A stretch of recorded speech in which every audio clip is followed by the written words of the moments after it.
Hello and welcome to another exclusive review with me, Alex Belfield, here at celebrityradio.biz, where last year we had over 8.6 million minutes viewed on YouTube. This week we review Frank Sinatra at the London Palladium 2015. In his centenary year, the magic of Frank Sinatra has returned to the London Palladium, 65 years after he made his UK debut on the same stage in 1950. Using rare footage of the legend himself, remastered vocals and a 24-piece orchestra, this sensational live dancing show, Sinatra, the man and his music, is brand new. It's multimedia and it's at the London Palladium. I have to admit that Frank is my favourite entertainer. I adore Sinatra so much, and this was not going to be a chore seeing the show. I was excited to see how the Palladium could reinvent the wheel with yet another tribute to the greatest storyteller and vocalist in history. In summary, this is the best orchestra, especially horns, I've ever heard in the West End. The technology is mind-blowing, and this is by far my favourite songbook musical of all time, 4-star. Featuring most of Sinatra's greatest hits, the show includes Fly Me to the Moon, My Way, New York, New York, and I Get a Kick Out of You. The sound system is phenomenal and the production audio is remarkably slick. To time the intros, lighting, band and videos with such ease and perfection, not to mention precision, it's not easy. Faultless during my performance, this is absolutely a 2015 feel show. My only disappointment was at times you were just watching a video you can watch on YouTube for free. The fact the orchestra was absolutely live was somewhat lost during these moments. An unavoidable shame, I suppose. Also, the dancers at times were a little limp and distracting. Having said that, during songs like Sing Sing Sing, it was totally mesmerising, thrilling and utterly sensational and invigorating. A different class. Without question, the star of this show is the orchestra, in my opinion, so impressive with or without all of the showbiz whizzes and bangs of this spectacular, ultra-stimulating production. The solo pieces allowed the horns to shine and proved what phenomenal musical talent are resident at the Palace of Show Business, the Palladium, this summer. I suppose I should review Frank's vocals, shouldn't I really, as he is the star of the show. At times he came across a little cocky and a little pitchy and occasionally totally off. But I'm not one to speak ill of the dead, so I'll leave that there. My tongue is firmly in my cheek, of course. So, if you like Frank, you'll love The Man and His Music, a 4-star production at the London Palladium. Enjoy the life story of Frank Sinatra Jr. Coming up next, it's an interview I recorded with Frank's son in 2006, where he celebrated the life of his father, who would have turned 100 in December 2015. Sinatra, The Man and His Music plays through October 10th, 2015 at the London Palladium. Find out more and get tickets by putting in Sinatra London Palladium. They'll come up there. You've been listening to another review by me, Alex Belfield, here at celebrityradio.biz, where last year we had over 8.7 million minutes viewed on YouTube. You can check out all of our hundreds and reviews at www.celebrityradio.biz. Ta-da!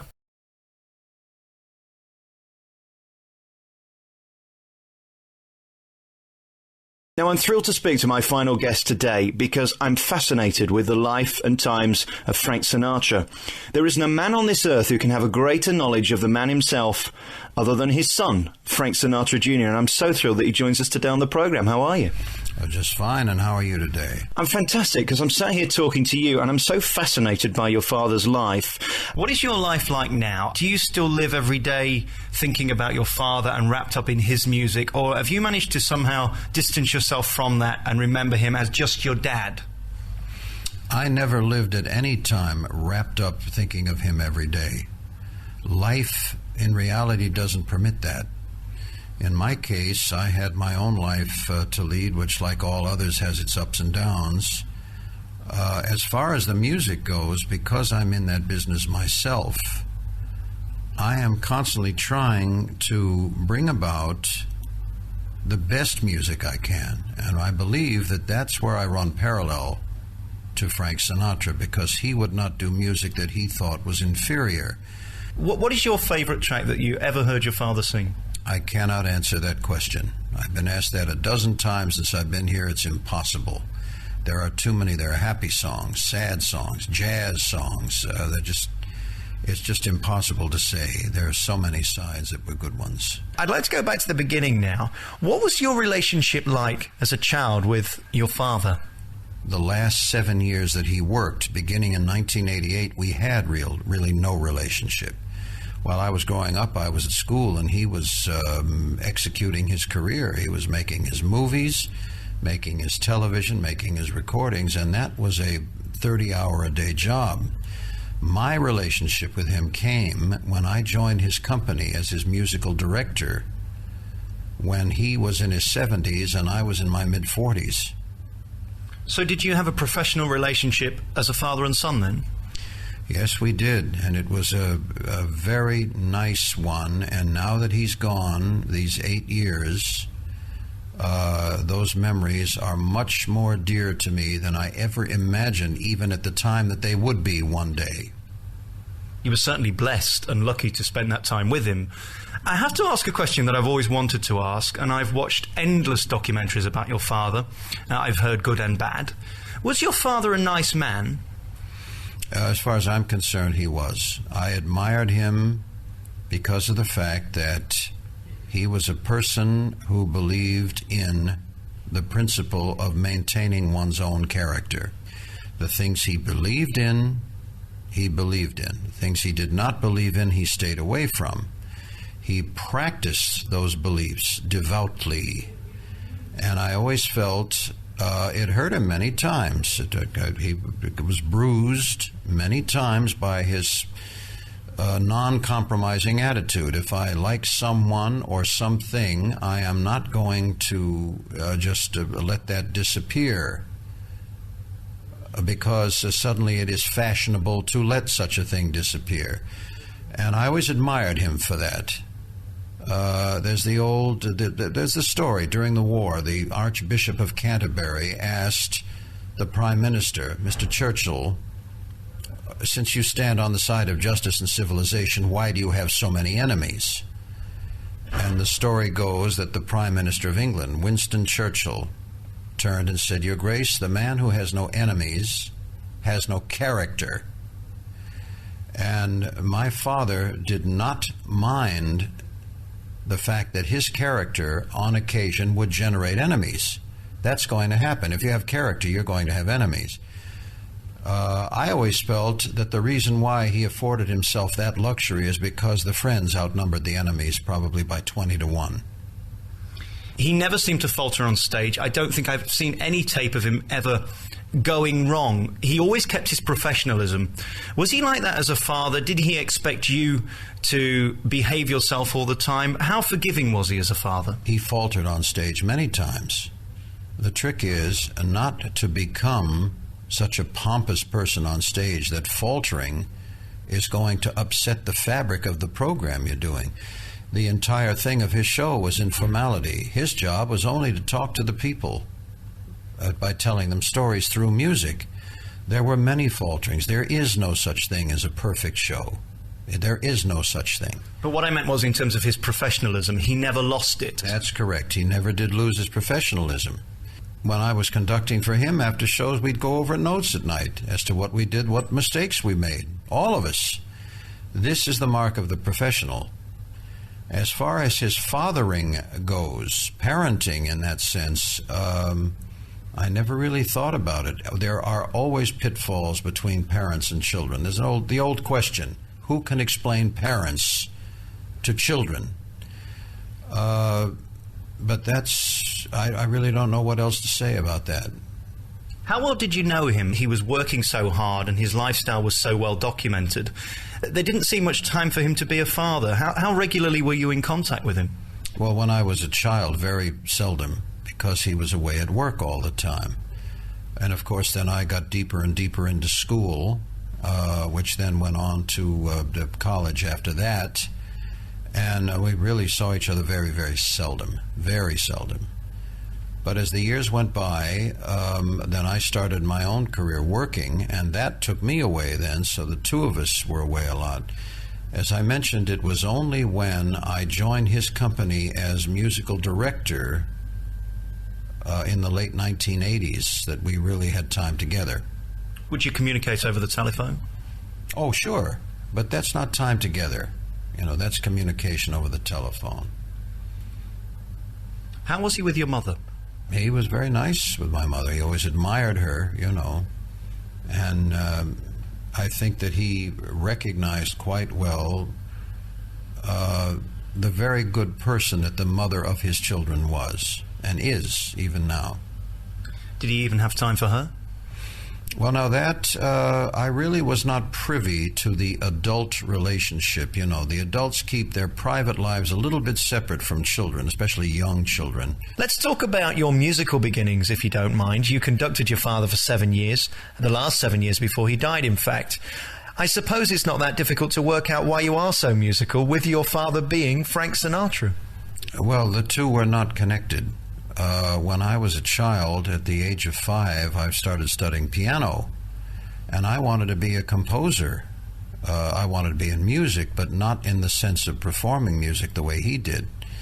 I wanted to write songs for other people, and hopefully one day write orchestral pieces and the like. That was my motivation at the time, and on through college. It was only actually by accident that I got into singing.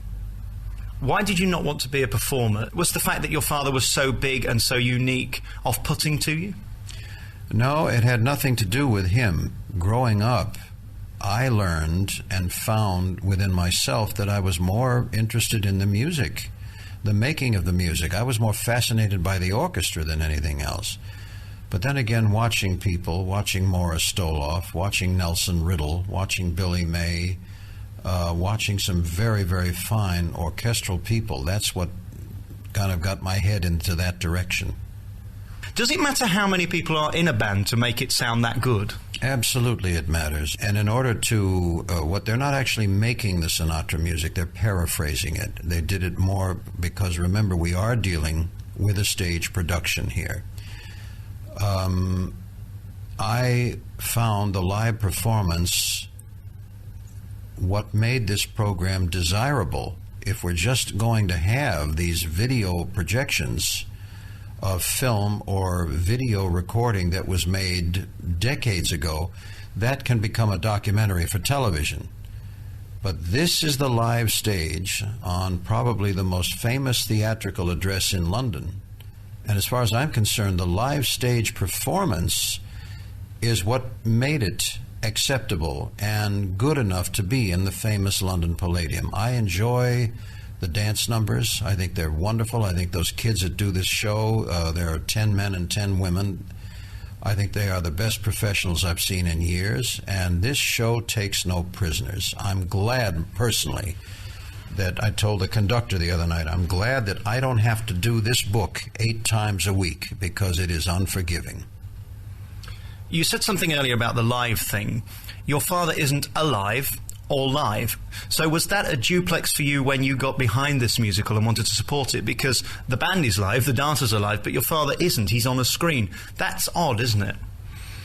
I would consider it odd on its face value, except recently, within the last 10 or 15 years, it is no longer odd. The first time there was a show of this type, I believe, was the show they did with Elvis Presley's video things. And they have the live orchestra again, you know, with Elvis on the stage.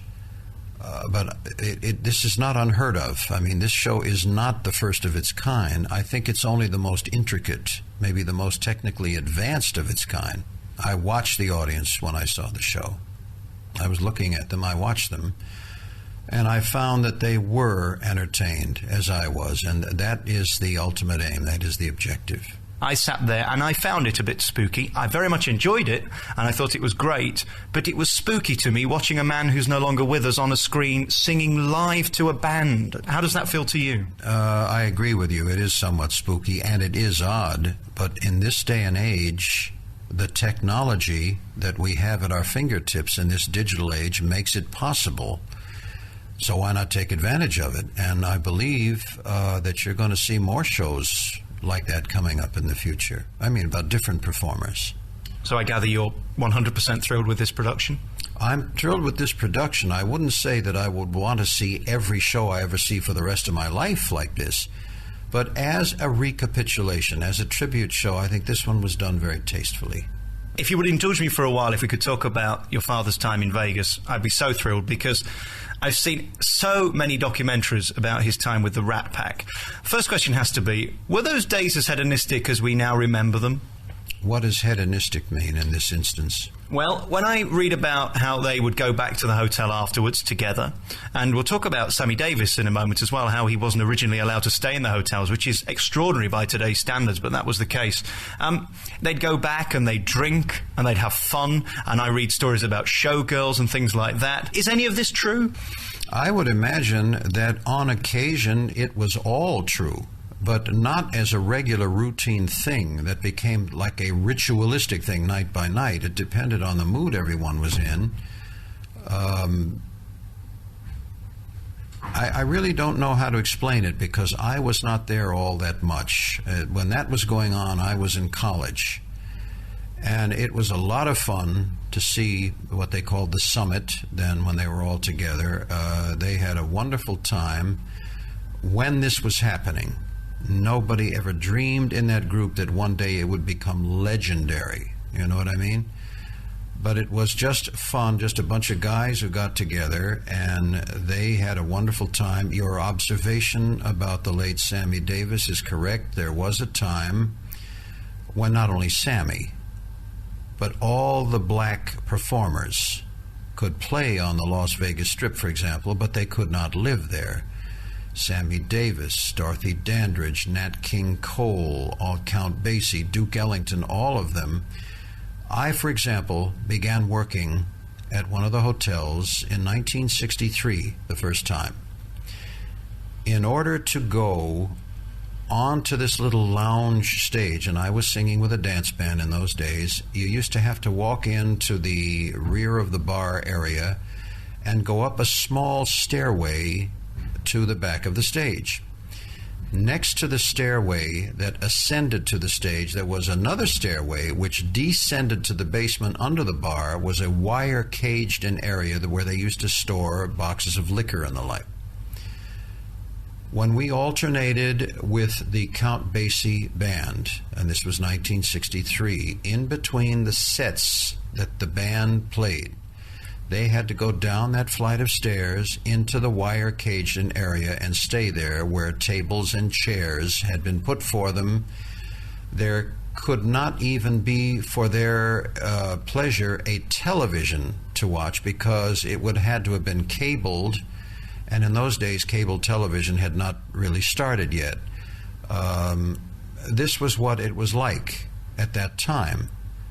The integrational picture, which was in its right at the pinnacle of its, shall we say, troublesome point, was right there, 1963, 1964, 1965, and the United States of America, like all countries, has to go through growing pains, and that was one of them, you know. Only later, and it was Sinatra who was the kingpin of that, when he finally got to some of these people that ran these hotels and said, when are you people going to come into the 20th century? Now, we have white people and we have yellow people and we have black people, but the money they spend is the same nice color green. And it's time we started looking at it, unless you want to invest in antiquities. And all of a sudden, the message was received, was acknowledged, and things began to change. I can remember going to a place one time in Las Vegas at that particular point in time, and as I say, in all due respect, this was well over 40 years ago. A jazz workshop used to meet in one of the lounges in one of the hotels on a Monday night, usually. And I would go over with some of the other guys, musicians from other shows, different singers, musicians from other hotels. We would go to listen to the jazz and hear the visiting artists who had come into town to play. One night, I was told by someone that somebody had brought up the point, it's funny how we never see any black performers in the jazz club. And suddenly it became, clear to all of us that that was not just coincidental, that was deliberate. And I said, I never really thought of that. I never noticed that before. And one of the men said very quietly, Frank, in case you're not aware of it, some months ago, Louis Armstrong was here in town. They wouldn't even let him play in the show. this doesn't say much for our society at that time. Hopefully we are getting a little bit better, you know. Final set of questions then have to be about the Rat Pack and your relationship with them. How close were you to Dean and Sammy? Did you get to know them well? I was on Dean's television show with him many times, and my first movie I was ever in was a movie that Sammy put me in. And I was delighted to be present with both of them. They were both very nice to me. They had magnificent talents. Dean Martin could do more with less than anyone. And to play the part of the bumbling fool takes more concentration than anything I have ever witnessed, in fact. He was really brilliant. He knew exactly what he was doing. He had this great gift of making people laugh. Sammy, there was very little that Sammy Davis could not do. He was a genius of show business, and he was very, very good to me. Both of them were, in fact. I think your father and Dean did some of the best shtick I'd ever seen anywhere in the world. It was better than Laurel and Hardy, any of those great comedians. I mean, it was just brilliantly timed, and that stuff about him being drunk. Was he drunk, by the way? No. If he had been all that drunk, he wouldn't have been able to concentrate to do that. A performer who drinks like that, and I worked with one of them. There was a man named Phil Harris years ago in the United States who was a solo performer, and I was his resident whipping boy. He was in his late 60s, and I was in my 20s. But the point was, the more he had to drink, the funnier he was. But there were not routines to be met and executed with concentration. When Frank and Dean would work, they would actually have to keep their heads pretty clear in order to make this, as you call it, shtick, come together. If not, it would have collapsed and it would not have been funny. But to keep it light and airy, that was their whole objective. A few final questions because we have to go shortly. The first time you performed with your father, was that the greatest moment of your life, to be conducting an orchestra with the great Frank Sinatra, your father, singing next to you? Well, the first time I performed with him was as a singer. The first time I conducted for him, I told him that night, I said, I think this is the greatest day of my life right now, that I can do this. People have been asking me since I arrived in London about that. And I told them that when he asked me to be his conductor, I was 44 years old. And I was delighted that he had picked that point to ask me. If he had asked me 10 years, 5 years, maybe 3 years earlier, I would have had to refuse because I wouldn't have been good enough. I wouldn't have been prepared to do that job. But he asked me at the right time, and as it turned out, it did work. How does it feel for you, knowing that when you've passed away, when I've passed away, and when my children's children have passed away, they'll still be playing Frank Sinatra records on the radio? That is so rare. It's so exceptional.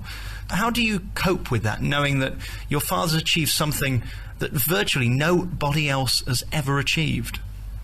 Well, I think you're mistaken there. I think other people's music will still be played as well. But there are so few of them that this isn't normal. That's true. But then remember, one of the science fiction shows, The Outer Limits, years ago, when they went to the man who was the artificially created human being from 10 million years into the future, more advanced, physically, was playing a Bach double invention on the piano. He said, I think Bach is going to outlive us all. I mean, Johann Sebastian's Bach music, which is 400 years old, is still being played.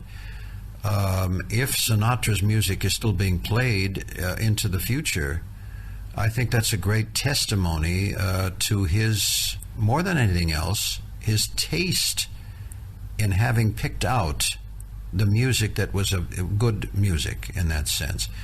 But he will not be alone in that sense. I think that there are other artists whose music you'll be hearing. Of course, you and I, as you mentioned, will have no way of knowing this. We'll be gone. But I'd like to believe that maybe 600 or 800 years from now, that somebody will still be listening, to his music. What was it that I read recently somewhere? There is a song in English history called Green Sleeves.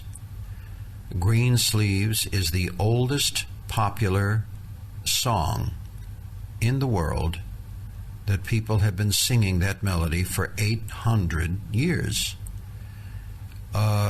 So that the longevity of certain music is not unheard of. I think we can expect it.